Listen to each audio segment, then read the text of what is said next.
Ici Sud Radio. Les Français parlent au français. Je n'aime pas la blanquette de veau. Je n'aime pas la blanquette de veau. Sud Radio Berkov dans tous ses états. L'Amérique, les États-Unis d'Amérique. Alors voilà, c'est ou pour la vilipender, ou pour effectivement lui faire tous les éloges. Mais on peut dire que l'Amérique, il y a deux choses qui sont incontestables. D'abord que, quels que soient les griefs qu'on peut avoir à son égard, il y a véritablement des contre-pouvoirs en Amérique.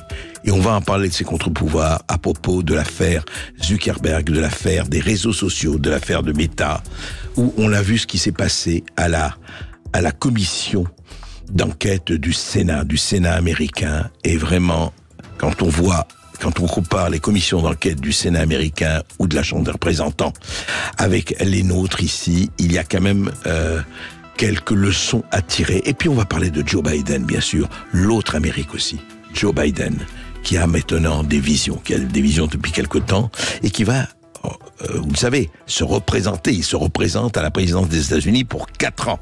Ça se passe en novembre 2024, donc il va aller jusqu'à 2028. Qu'est-ce qui se passe aux États-Unis ? Vous allez avoir 2 exemples chimiquement purs.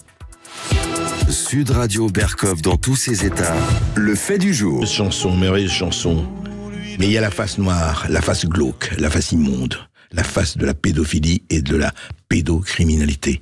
On en a beaucoup parlé ici, vous savez, avec ce film admirable, j'espère que vous l'avez vu, le Sound of Freedom, le son de la liberté, le bruit de la liberté, qui a été vilipendé par certaines bonnes âmes, alors qu'il raconte, parce que ça se passe aussi important, peut-être plus important que le trafic d'armes et autres, le trafic d'enfants. Et oui, ce n'est pas seulement en Amérique latine, c'est aussi ici en Europe et ailleurs.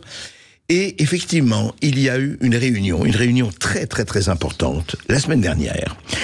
Devant le Sénat américain, tous les patrons des réseaux sociaux ont été réunis. Il y avait évidemment Meta c'est l'ancien Facebook, Mark Zuckerberg, Instagram, Twitter, TikTok, Discord et Snap.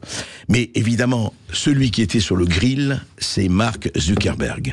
Mark Zuckerberg, effectivement, qui dirige depuis toujours, qui a fondé Facebook, des milliards d'adhérents, et Instagram.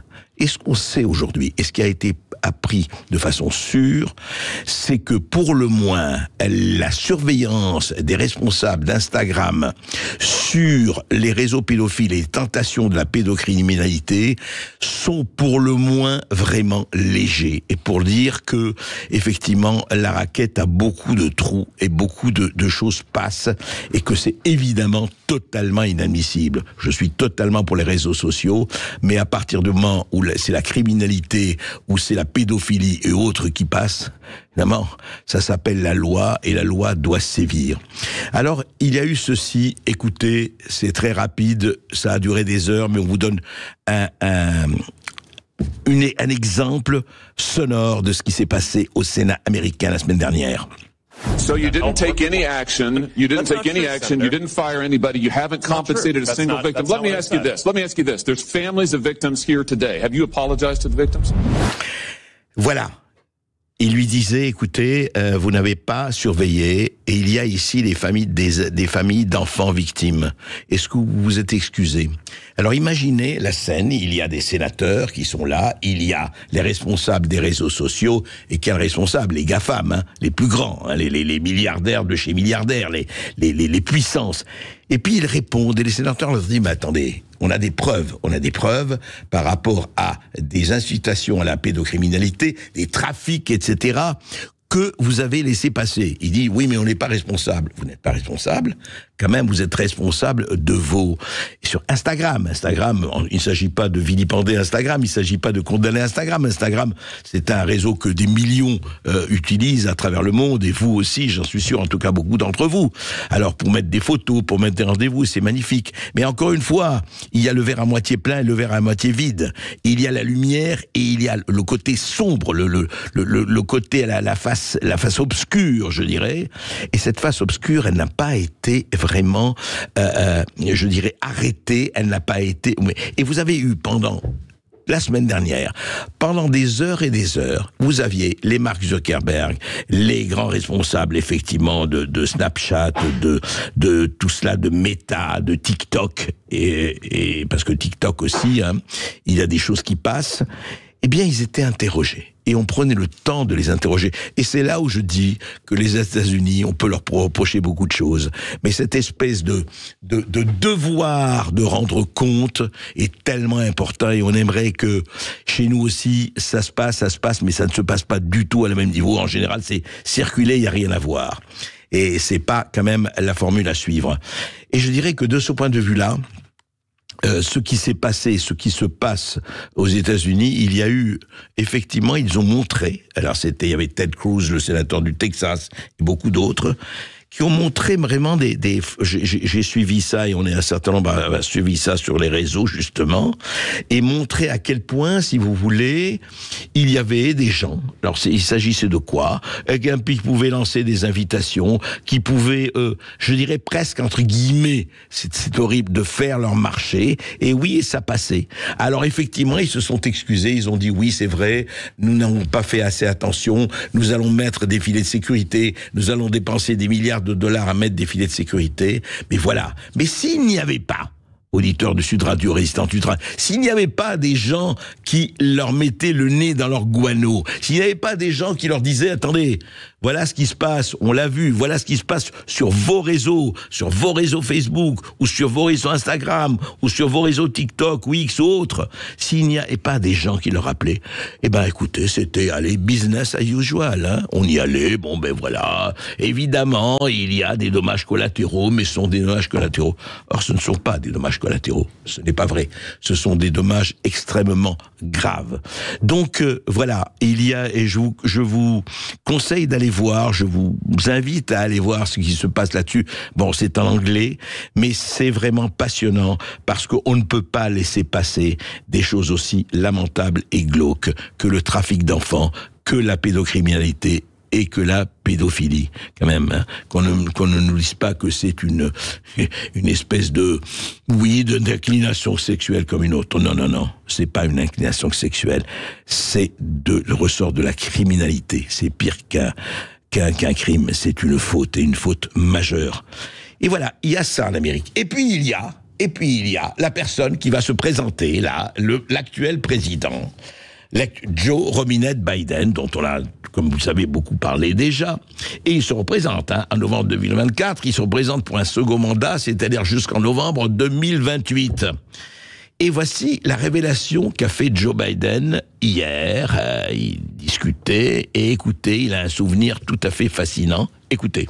Right after I was elected, I went to what they call a G7 meeting, all the NATO leaders. And I sat down and I said, America's back. And Mitterrand from France looked at me and said,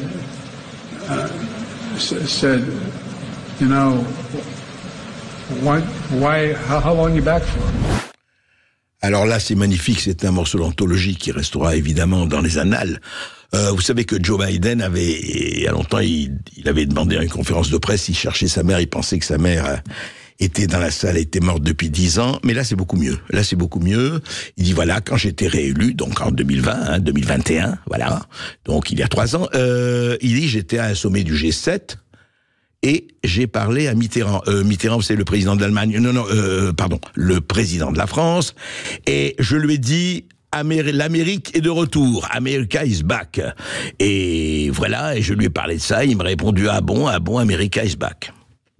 Alors là, je suis très heureux que le président des États-Unis dialogue avec les morts. C'est vrai, il dialogue avec l'au-delà, où il paraît que ça existe, puisque je vous rappelle que Mitterrand est mort en janvier 1996, et donc en 2021, il a parlé au G7 avec le président Mitterrand, en lui disant l'Amérique de retour.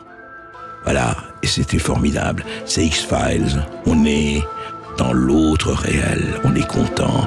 Biden parle à Mitterrand, il a dû parler à mon avis aussi à Lincoln, il a dû parler à Kennedy et tout ça, c'est pour ça qu'il veut se représenter. Il est auréolé de la voix de tous les présidents morts qui lui amènent et qui lui transmettent sa sagesse.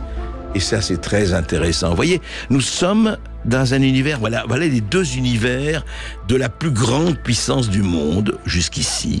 L'Amérique de contre-pouvoir, l'Amérique qui innove, l'Amérique qui invente, l'Amérique qui crée. Et Dieu sait si cette Amérique-là est importante.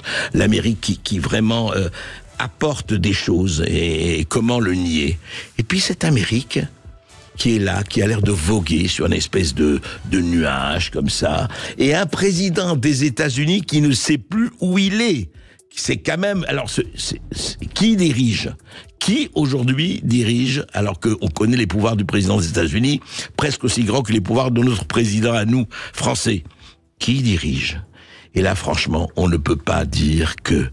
On ne peut pas se poser des questions, surtout, encore une fois, je le répète, quand on sait que Joe Biden se représente en novembre 2024.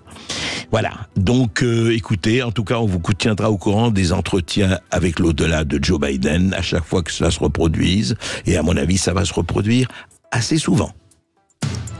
Sud Radio Berkov dans tous ses états. Appelez maintenant pour réagir 0826 300 300.